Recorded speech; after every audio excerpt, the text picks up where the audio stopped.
Welcome back to Face the Nation. In one of his first executive actions, the president ordered the Pentagon to develop a new strategy to defeat ISIS. CBS News national security correspondent David Martin has spent the last week traveling with the U.S. Central Command throughout the Middle East, assessing the fight. He joins us from Cairo. David, the president will get this report tomorrow from the Pentagon. What are you seeing out there in advance of it?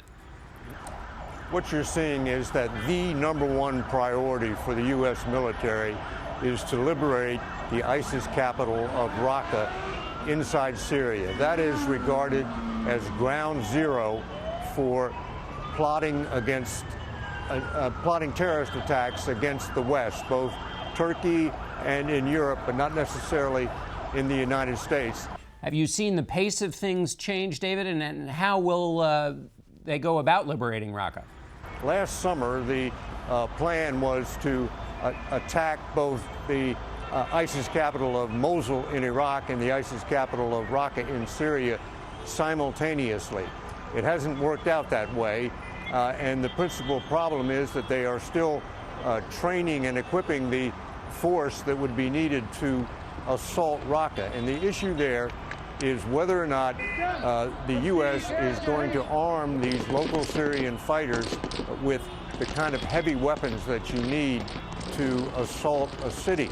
But the problem is the troops in question are Kurdish.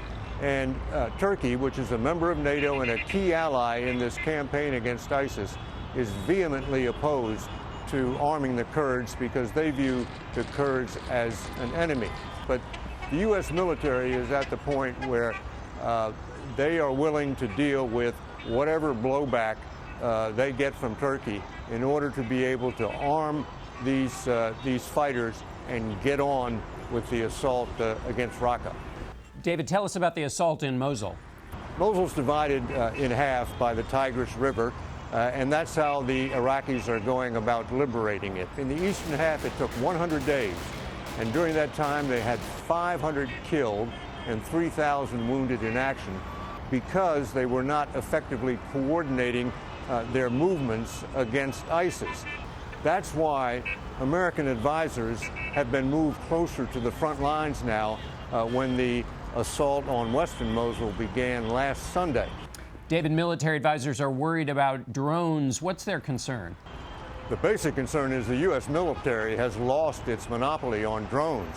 ISIS has started buying drones off the shelf, outfitting them with either hand grenades or artillery shells, and then using those drones to drop them on Iraqi troops. And they have no real defense against them other than just to take their rifles and fire them in the air and try to shoot one of them down. So what's going to happen is that the United States is going to have to figure out where these drones are being outfitted and start targeting those buildings with airstrikes to take out this new capability, which ISIS is getting better and better at. David Martin for us in Cairo. Thank you, David, and we'll be right back.